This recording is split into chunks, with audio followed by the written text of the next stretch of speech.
Suatu kali Nabiullah Sulaiman alaihissalam lagi duduk-duduk ceramah bersama sahabat. Ya kira-kira seperti saya sekarang. Tiba-tiba datang tamu tadi undang. Assalamualaikum warahmatullahi wabarakatuh ya Rasulullah. Nabi Sulaiman katakan, Waalaikumsalam warahmatullahi wabarakatuh. Tapi kata, masuk maki, duduk. Duduklah tamu tadi. Belum selesai Nabi ceramah, tiba-tiba tamu tadi Nabi bilang, ya Rasulullah, ada ini pekerjaanku penting, tidak bisa ketunda, tidak bisa juga kumajukan. Penting sekali nih, mohon izin pergi. Saya tinggalkan majelis. Kata Nabi Sulaiman, ya silakan berangkatlah tamu tadi.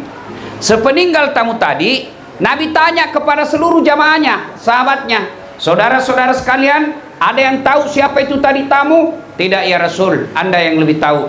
Nabi Sulaiman berkata, ia minjesumpaeng malaikat pencabut nyawa. Malaikat pencabut nyawa itu tadi malakal maut. Dia tidak pulang sebelum diambil yang diinginkan, dan kalau dia datang pasti ada mau diambil. Selesai berkata begitu Nabi Sulaiman, tiba-tiba dari belakang ada anak muda berdiri gitu. Dia bilang, ya Rasul, itu tadi malaikat pencabut nyawa. Ya, tidak pulang sebelum ambil yang dia mau. Betul. Mak damat nakir. Kenapa? Semenjak dia datang sampai pulang, saya terus lihat-lihati. Nabi Sulaiman, kau barangkali itu namawi? Ya Rasulullah, jangkit main-main deh. Barangkali kau namawi itu, makanya lihat-lihat kok. Ya Rasul, bawa kapal jauh-jauh kurun sampai tidak dapat main tadi. Dia bilang Nabi Sulaiman, mau kopi mana? Dia bilang pokoknya jauh. Angin. Nabi Sulaiman dengan izin Allah pandai berbicara dengan jin, pandai memerintah binatang, termasuk pandai merintah angin, tentu dengan izin Allah. Namanya mukjizat. Nabi punya mukjizat beda-beda. Ada mukjizat sesuai dengan tantangan zamannya. Ibrahim alaihissalam waktu itu yang dijadikan sembahan berhala api. Ibrahim alaihissalam dikasih mukjizat Allah, tidak dibakar oleh api. Nabi Musa alaihissalam waktu itu orang-orang menyembah-nyembah sihir. Hebat, makin bagus sihirnya makin hebat. Allah kasih mujizat Nabi Musa, tongkat yang bisa memakan ularnya tukang sihir.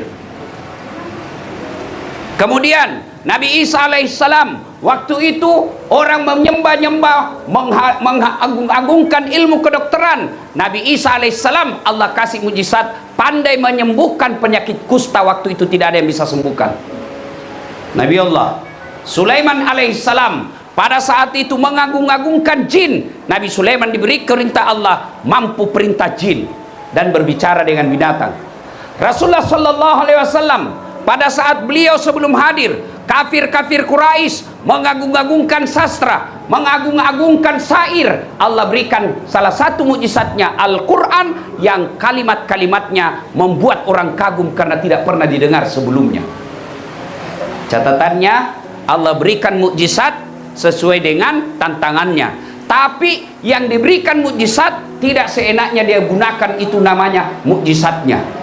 Misalnya Nabi Musa punya tongkat, tidak mentah-mentah sedikit-sedikit tongkat, sedikit-sedikit tongkat. Coba kalau bayangkan bapak-bapak semua dikasih tongkat, marah kisah misteri tak tung jadi ular.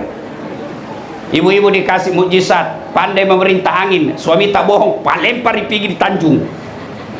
Itu orang diberi mukjizat hanya orang yang diberi wahyu oleh Allah Subhanahu wa taala.